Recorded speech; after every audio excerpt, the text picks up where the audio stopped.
but let's set the stage with two people who have a relationship, and they have to think about that relationship versus outcomes. Okay? That relationship versus outcomes. Anybody ever heard of Bonnie and Clyde? Who are Bonnie and Clyde? Outlaws. Outlaws. Bank robbers, to be more specific. They were a couple, okay, that robbed banks. Guy and a girl, Bonnie and Clyde. All right? And they get caught. Bonnie and Clyde, they're not going to roll on each other. They're passionately in love. Case closed, right? Or is it? Can you manipulate relationships in a manner that make people behave in a certain way? Yeah, so we're going to talk about two things today, game theory and behavioral economics. Principle number 4 that you learned in macroeconomics, but rule number 1 of economics is people respond to incentives. I want you to remember that in the back of your head. Okay? Bonnie, you're Bonnie, you're Clyde. All right? I'm the police officer or the detective. Okay? I've brought you in. I found some marked bills. I cannot prove that you robbed the bank, but I can put you away for, let's say, a year. Okay? If you say nothing, you're going away for a year. Okay? If you confess or I get it out of you or I convict you, 20 years. 20 years. If you roll on the other person, you never do that. Bonnie's not going to roll on Clyde. Clyde's not going to roll on Bonnie. I got to go through a little more rigmarole to convict you, but I'll give you 8 years. Okay? Or if you completely cooperate, I'm letting you go today. Uh-oh. That last part just muddied the waters. That last part just muddied the waters. Because you guys, when I brought you in the station, looked at each other and said, keep your mouth shut. All they got us is this, and that's a year at worst. Okay? I just told you all the penalties. Nothing made it better than a year at worst until I said to you, you perfectly comply with me. If you confess, if you help me convict the other person, you go home tonight. Okay? So the outcomes were 28, 1, and 0 years. If you're facing 20 or 8 years, which one would you want in prison? If you're facing 8 or 1 year, which one would you want in prison? 1. If you're facing going home tonight versus going to prison for a year, which one would you want? 0, right? You go home, Netflix, right? Okay. So that's the construct of the incentives that I, the detective, created for you. But they're in love.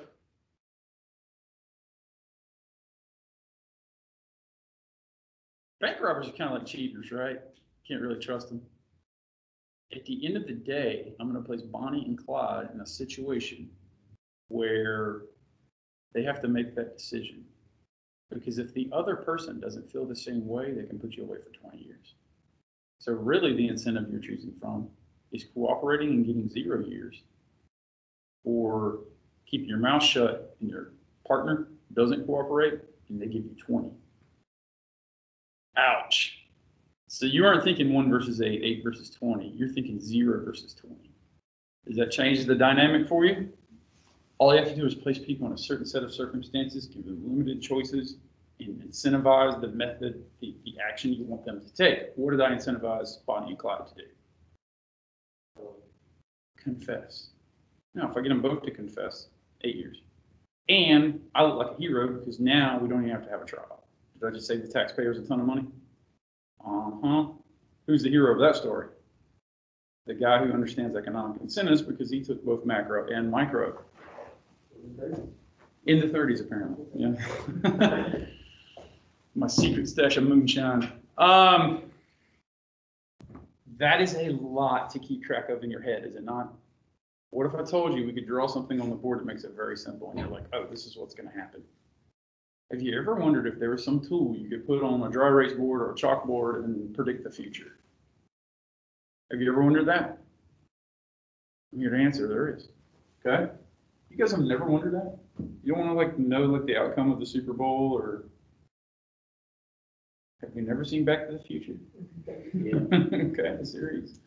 I mean, I know it goes sideways, but that sports almanac was a good idea.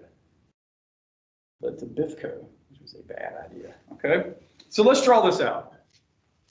Payoff matrix. All right? If you got two people with two choices, like yes or no, confess or not, right? You got Bonnie and you got Clyde, and they get two choices. Two people, two choices, 2 times 2, you have 4 outcomes. Possible outcomes. Okay? All right? And assuming some rationality, which is dangerous because we're dealing with criminals here. Okay? Let's do this. Bonnie, okay, is going to be columns. She can either confess or remain silent. Literally, I read you your rights, and that's your 2 choices. Okay? She's columns. You got to remember that. You're like, why are you telling me that? Trust me, you're going to want that. All right. Clyde, he's rows. All right. He can either confess or remain silent. Now, I didn't want to draw it over there. Sorry.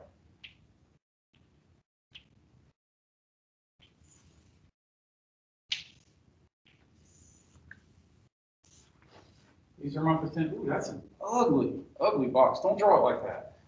Do as I say, not as I actually do. That is ugly. I was trying to get too cute with it. Oh, that's much better. Oh, I feel much better about my life right now. It's been a long semester. That box is indicative of my semester. That first box. Okay. This one is much more like I would like to finish. Okay. So, okay, this column to the left here, what is Bonnie doing? Confessing, right? This column to the right here, what is Bonnie doing? She's keeping her mouth shut. So, confessing this column, mouth shut this column. This row, remember Clyde's rows, okay? This row right here, what is Clyde doing? Confessing. This row, what is Clyde doing? Okay, so our 4 possible outcomes are as follows. All right. I'm going to draw lines across to indicate who's who. Bonnie's on top here, okay? So I'm going to make her the top triangle. You got me? All right. Bonnie is doing what here? Confessing. In fact, this is her confession column, so she's confessing here as well. All right. Clyde, right here in this row, is confessing. So my payoff in this box is if both of them confess. You follow? All right. Right here, Bonnie is remain silent. While Clyde, what? Confesses. All right. This row, we know because of that column, Bonnie's confessing, but what's Clyde doing on this row? He's remaining silent. Okay. Now, in this box, what's Bonnie doing? And remember, she's on top. Remaining silent. In this row, what's Clyde remaining silent? Right? These are the 4 possible outcomes when 2 people face 2 choices. There's 4 potential outcomes. They can either both confess, they can both remain silent. One could remain silent, one can confess, and then the other way around. Okay? This is called a payoff matrix.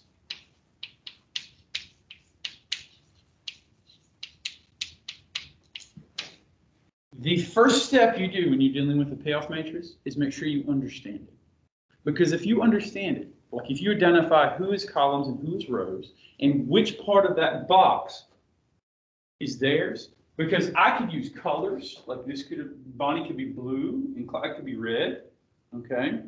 I could divide it the other way and do it, Clyde over here. You just have, it's like a, guys, God bless you. I grew up where if you got lost in the woods, you literally stopped the car, laid a map out on the hood of your car and figured out where you were going. Ain't technology great? You just ask Siri and she tells you, right?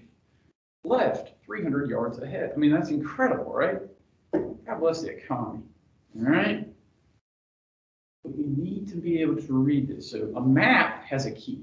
So I'm telling you on top, Bonnie's columns and she's the top payoff. Okay?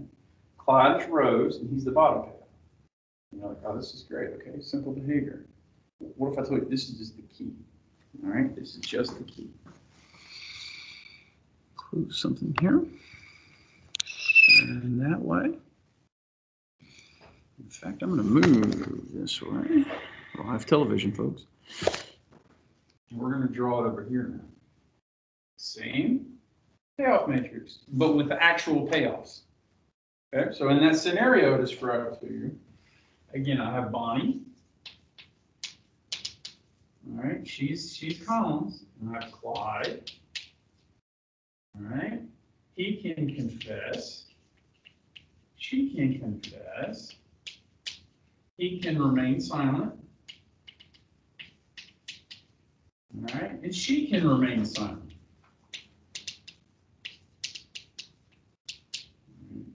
And here's the same payoff matrix. Bonnie's 2 columns, right?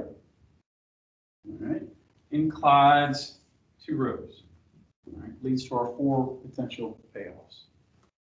Now, I'm going to divide it. There's over there. Bonnie's going to be the top payoff. All right. And Clyde's going to be the bottom left payoff. Only this time, I am going to fill in based on the story I told you before. Now, I told you when I arrested Bonnie and Clyde, I had enough evidence to keep them for how long? If they just didn't say a word. 1 year. I had enough evidence to put them away for 1 year. Okay. Bonnie, Clyde. Got me? Bonnie, Clyde. If I can get them both to confess, I wasn't going to give them 20. I was going to give them something else because it saved the taxpayers a lot of money.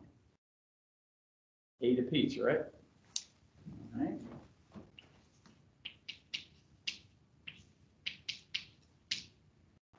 Either way, I'm all about getting convictions and putting criminals away. If Clyde does Bonnie wrong, man, okay? What box am I doing where Clyde does Bonnie wrong? Top right. Bonnie holds true to her promise to Clyde. All right? She remains silent. Clyde says, oh, there's this series about to hit Netflix tonight. All right? What's the only way he gets to watch that series on Netflix tonight? He confesses. That's this box, is it not? Okay. If Clyde confesses and Bonnie does not, what does Clyde get to do? Free. Right? What does Bonnie get? How long? 20 years. That is cold-hearted. There's a country song out there somewhere about that. Okay? Flip the script. Clyde's in love. You ever done anything stupid when you're in love? I have. Okay? Right? I'm going to stay silent. Bonnie, she's cold. Alright? You don't even know it, Clyde, but she's got HBO Max. There's a whole nother movie coming out tonight, and she is going to watch it. What's she going to do? If she confesses, but Clyde's in love and remains silent, what happens? She is going to be free. And he's going to be what? He's going to have a new friend in prison named Bubba. And Bubba's got an itch that he's going to want Clyde to scratch, if you know what I'm saying. That's some cold-hearted transactions. 20 years. That's your 4 possible outcomes. What's going to happen? Anybody can tell me?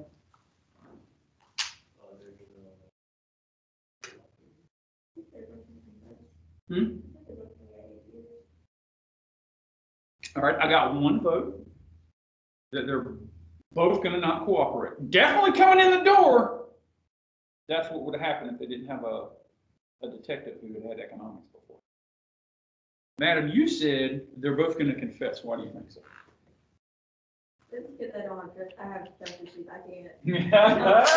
You put somebody in an interrogation room, trust me, everybody has trust issues. It's just that slight thing, like, I don't think the other person is going to just stay quiet. I feel like he was going Okay, so both of you think they're both going to do one thing. Like, they're either both going to confess or they're both going to remain silent. All right?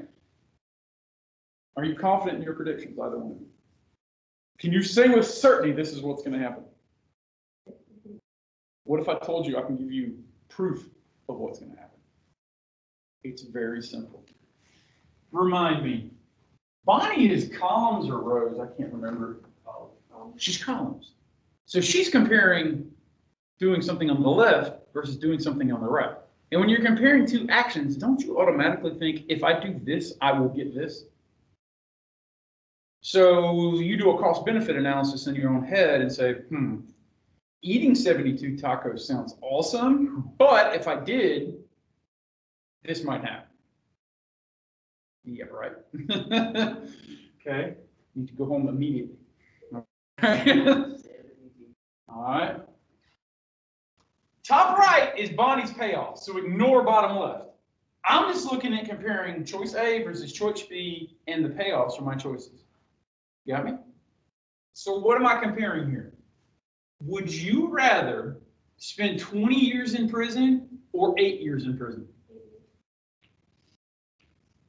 Your preference, right? True. Would you rather spend 1 year in prison or go free? What is Bonnie's dominant strategy?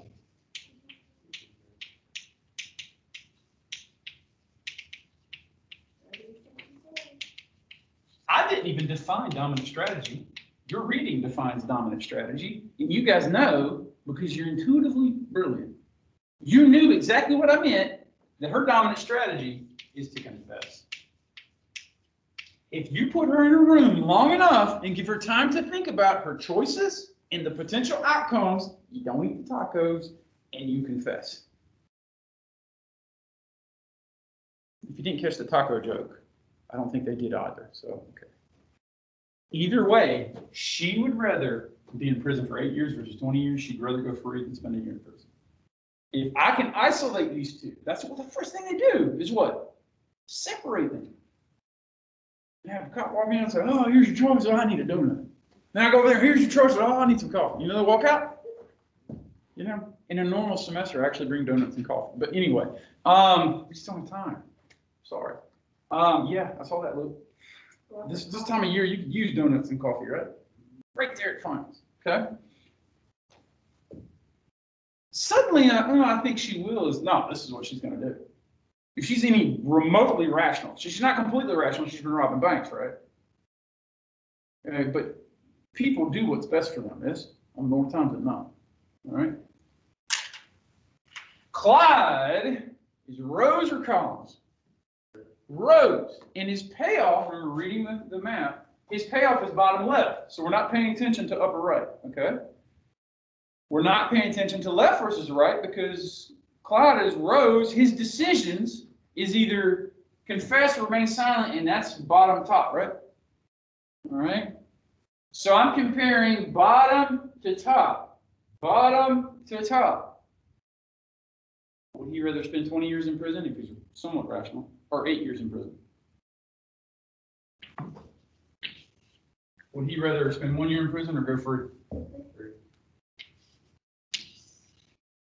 What is Clyde's dominant strategy?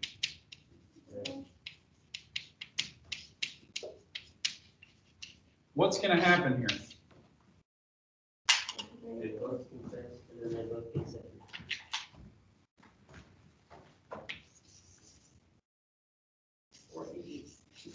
That's what's going to happen. Because that's both their dominant strategies. Now, if we had some evidence to suggest that no matter what, you're going to remain silent, and she was going to confess, we'll get a box for that too, don't we? You said gather your information. You got to separate them, gather the information, arrange the incentives in a manner that gets them to behave in a manner. You want to take both of them off the streets, do you not? Nobody's going home to watch Netflix. Okay? In fact, it's just not happening for 8 years. Okay? This is called a Nash equilibrium. Has anyone ever seen the movie A Beautiful Mind with Russell Crowe?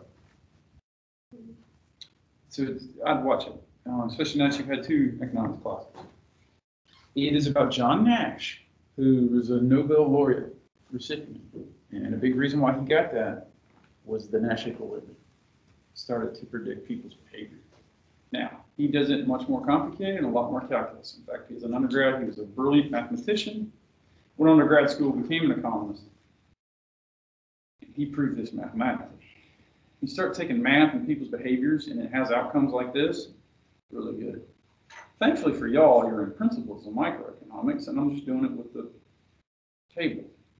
But I'm here to tell you this can be applied to almost every situation where you have an interaction with another person. This whole thing is called the prisoner's dilemma.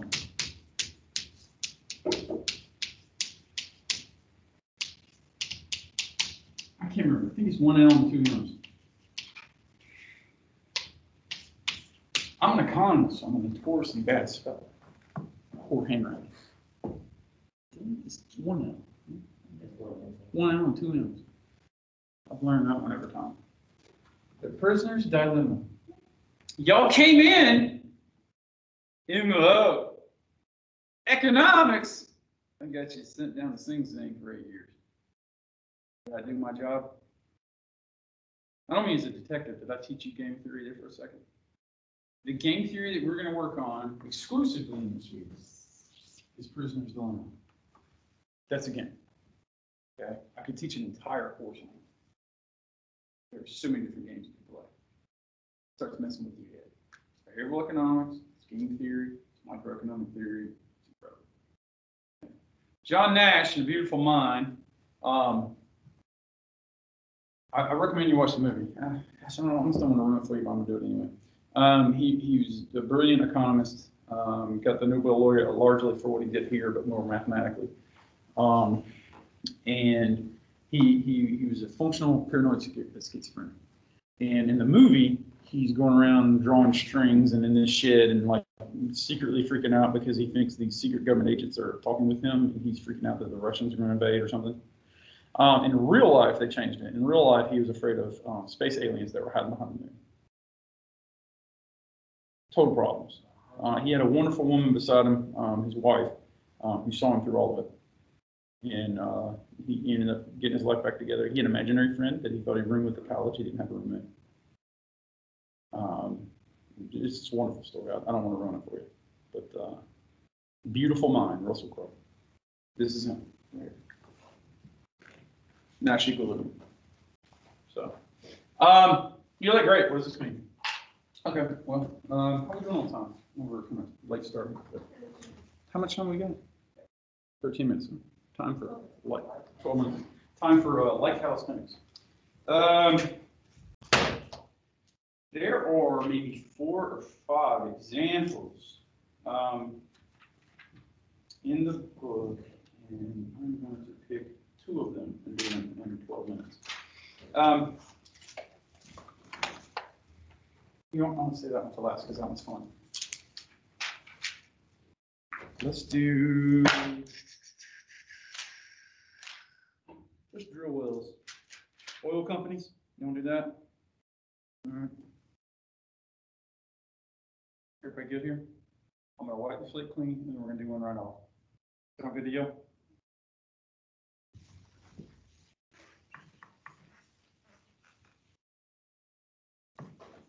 Now here's the thing, you need to practice these things, because the payoff matrices can be slightly different every time. But if you take the time, people tend to rush. If you take the time and figure out whose columns and whose rows, and you figure out where that person A's payoff is, or company B's payoff is, you can read it in 30 seconds have an answer. 30 seconds. If you're being careful, 30 seconds you can have an answer. Okay? If in 30 seconds you don't have the answer by looking at a payoff matrix, just step back, look at something else, come back to it. Whose columns, whose rows, where's everybody's payoff? Compare left, right, compare up, down, make sure you're comparing the right payoffs, and you can tell me exactly what's going to happen. That's power only education can provide. Okay? That's power that only education can provide. All right. Let's go Exxon versus Chevron. Exxon and Chevron are thinking about colluding. Just like the two gas station managers, right? If we went to the same church, we can make more money if we work together, could we not? Hey, let's charge this much. But if we're competing and I charge too much, everybody goes to you. But if we work together, could we make more money? You bet. You bet. Can Exxon and Chevron do the same thing? You bet. That's why we have anti-collusion. They form a cartel. A cartel is a bunch of different groups working as one monopoly. We'll talk about monopolies in here, right? If there are a few firms, that's called an oligopoly. All right? Exxon has two choices. They can drill 2 wells, or they can drill 1 well. All right? Chevron has 2 choices. They can drill 2 wells, or they can drill 1 well. Lean heavily on when I taught you supply and demand. If there's more of something, the price goes down, right? If there's less of something, the price goes up. So if we held back drilling wells, there'd be less oil, which means there's less gasoline, which means the price of gasoline is going to go up. If we drill 2 wells, there's going to be more oil, which means there's going to be more gasoline, which means the price of gasoline is going down. We could save money by not drilling as much, not drilling wells, okay? Save money, right? And artificially inflate price and make more money. That's very tempting. What's the problem with the cheater?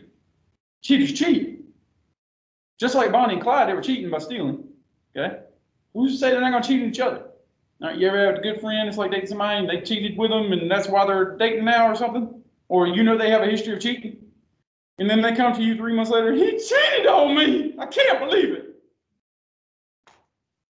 What else do you expect? Cheaters cheat! Right? Same thing with these two. All right, wait a minute. Whew.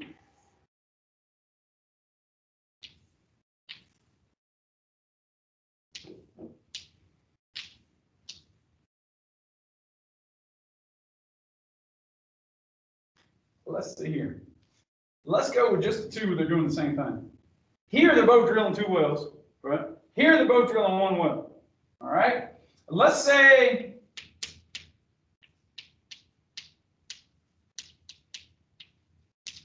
if they both drill 2 wells, they get $4 million in profits. If they both agree to collude and form a cartel, they get $5 million in profits.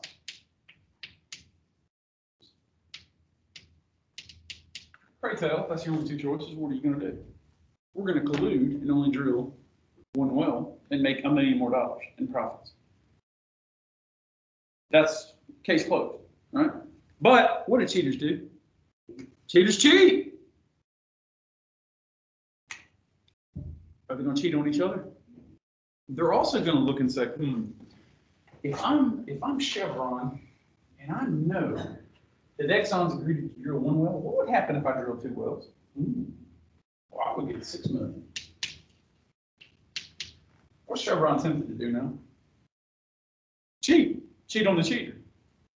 They don't care that Exxon only gets $3 million.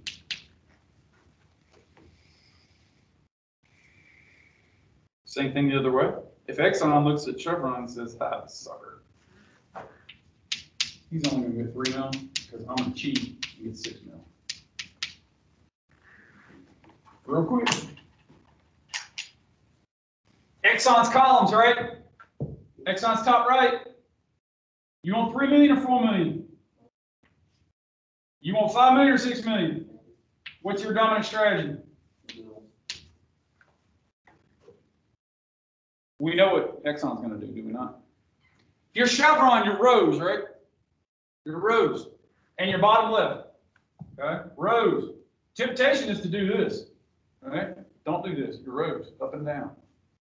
Okay? Remember, rows, rows, rows. Compare up and down. Compare rows, not columns. 3 million or 4 million? 5 million or 6 million? What's the only box with 2 checks? All right. So this is their dominant strategy. This is their Nash equilibrium. What's going to happen? Yeah. What action? So they colluded on one well, but what happens?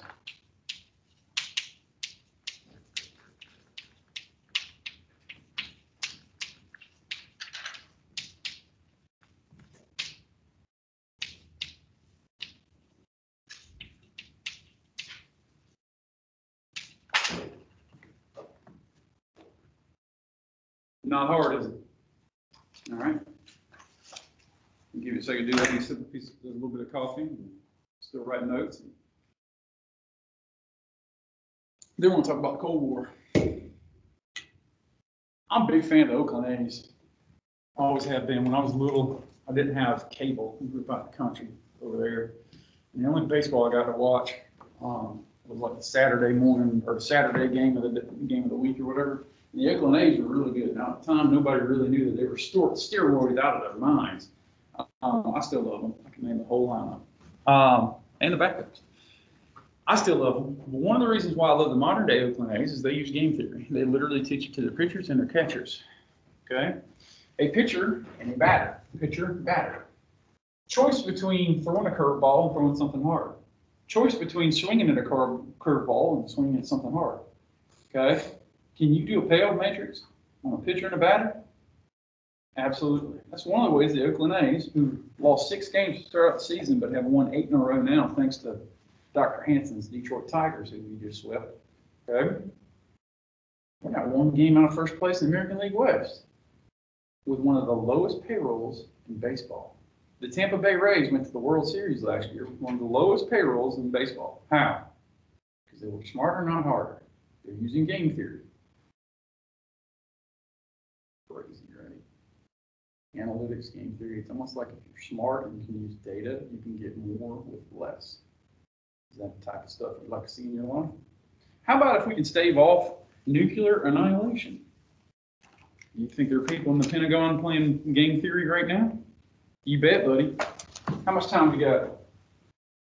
4 minutes. 4 minutes. Let's solve a nuclear crisis in 4 minutes.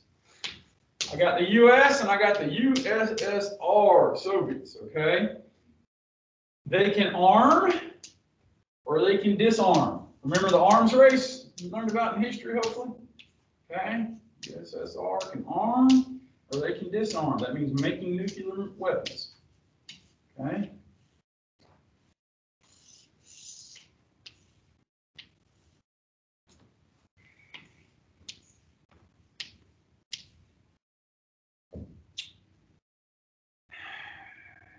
If both countries arm themselves to the teeth with nuclear weapons, is each country at risk?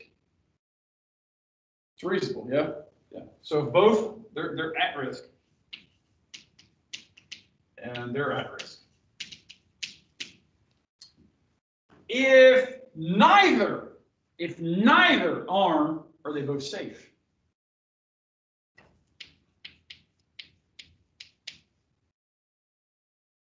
If 2 places can trust one another, you prefer this over this. Could they trust each other? So you had to play the game. This is only 2 of 4 possible outcomes. 2 players, 2 choices, 4 outcomes. Okay? If the U.S. disarms, but the USSR arms, The USSR is what? Safe and powerful. They've got leverage. If the U.S. does not arm and the USSR arms, the U.S. is at risk and weak. Can we argue with this logic? If the opposite happens and the U.S. arms and the USSR does not arm, then the U.S. is safe and powerful. Okay? And the USSR is at risk and weak. Look, that makes sense. That's logical. Then what's going to happen? U.S. is what, columns or rows? Notice how every time I come back to that. Columns or rows, U.S.? Columns. Where's their payoff? Top right? Okay. Figure out whether they're columns or rows and find out where the payoff is. So columns, I'm comparing left to right, right? I'm comparing columns. Okay. Would you rather be at risk and weak or just at risk? Would you rather be safe or safe and powerful? What is U.S.'s dominant strategy?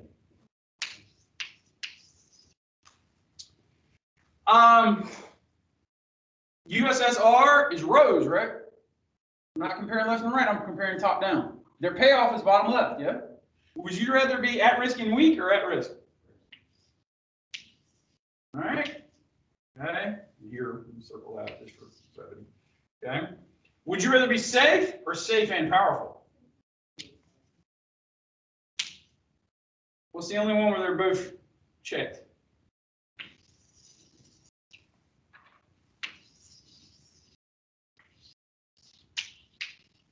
Dominant strategy should be red. What's going to happen here? Everybody's going to arm for the good of the world. That makes no sense, right? That's not rational. Everybody should make nuclear weapons to keep peace. It's an incredible threat. That's what happened. Okay? Until that really bad Superman movie where he gathered them all up and threw them all out in space. Did y'all see that one? I think like literally Richard Pryor was in that movie. That's insane. There was also a Superman movie where something happened to him and he went to a bar and got drunk. You don't remember that one? Like the old school Superman movies? Man, I'm probably the first professor to tell you this, but y'all need to watch more TV. I don't mean this crap they serve up today. I mean like the bad movies from the 80s. Bad ones. Okay? Do we take complicated situations, put them in a payoff matrices, and figure them out? You never can say with absolute certainty this is what's going to happen. But do you feel pretty confident this is historically what happened? Okay? All right? This is what will happen here. Cheaters will cheat. Bonnie and Clyde, you have to create the right conditions, but that's what's going to happen. Game theory is powerful. Now everybody's like, is it always going to be top left? No, I could throw you a curveball saying no matter what, USSR is going to be completely peaceful and never make a nuke. Does that change their dominant strategy? Does that change the Nash equilibrium? And you say no matter what, we're going to make nukes. Does that change everything? So read it carefully. Now, this is introduction to microeconomics, so I'm not going to throw you a ton of curveballs. Literally, it's like teaching golf. All right, when you're learning how to play golf, you put the ball on the tee. You might miss it a couple times, but I didn't move the ball off the tee, did I not? Same thing here. I'm not going to move the ball off the tee. Stop and ask, who's columns, who's rows, where's their payoff? Because it could change. It could be in blue down here. It could be in red up here with no line. The homework gives you plenty of practice. In any way I can throw it at you on the exam, which I will make later today or tomorrow. Sound good? Perfect, gang. Listen, I really enjoyed this semester. I really have. This homework will be due Sunday, then your exam, your last exam, exam 4 or whatever, will open on 5 chapters. Cost, okay? Perfect competition, monopoly, monopolistic competition, oligopoly. I can promise you, oligopoly might have a few definitions as to what an oligopoly is, and a lot of these. You should hope so. Because if you stop and say who's columns and who's rows, just take a minute. Now, it's on a computer screen. I get it when you're taking the exam. Write it on paper. It may take you longer than 30 seconds to get it on paper, but I guarantee you'll get it right. Write it on paper, right there, what you're doing. Okay? I'm not trying to fool you. Been my pleasure.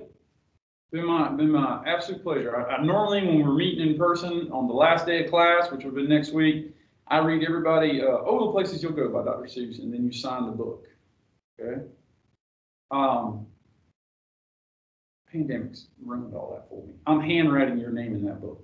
If you'd like to come back in the fall, or sometimes you see me and I happen to have the book, it's at my house right now, I'll let you sign it. But it's fun because you read the book and I get some life lessons and everything. I'll send you all a video where I do it. How about that? I'll send you a video next week in lieu of lecture. And you'll see the signatures as I turn the page. I've got people from 6 years ago in there. And your names will be in there. And if you ever want to come by and put a big old John Hancock on it, let me know. Okay? Cool? All those classes you don't have me for in the fall, I'll still be waiting for you in my office. And that little book will be right there if you want to sign it. Sound good? God bless you and keep you. I'm proud of you. Just finish strong. I took my little girl for a 3-mile run the other day. All right. It was the Duncan Fest. We're raising money for a rural soup kitchen out there called Breaking Bread for Jesus. My wife helps them out a little bit, and I'm proud to be associated with them. Great organization. My little girl wanted to run a 5K with me. And you guys are running a marathon. So I'll tell her I'll tell y'all what I told her. And I look at her and say, when you take on a challenge, and y'all did this semester, all right, sometimes it hurts. Okay? Just keep going, and it will be worth it. As far as I can tell, I mean, it wasn't like an Olympic trial or anything. I'm pretty sure I could have won the thing, but I wasn't running with the 9-year-old. Okay? But my child finished that daggone race. Now y'all finish yours. All right? Proud of you. Let me know if you need anything, okay?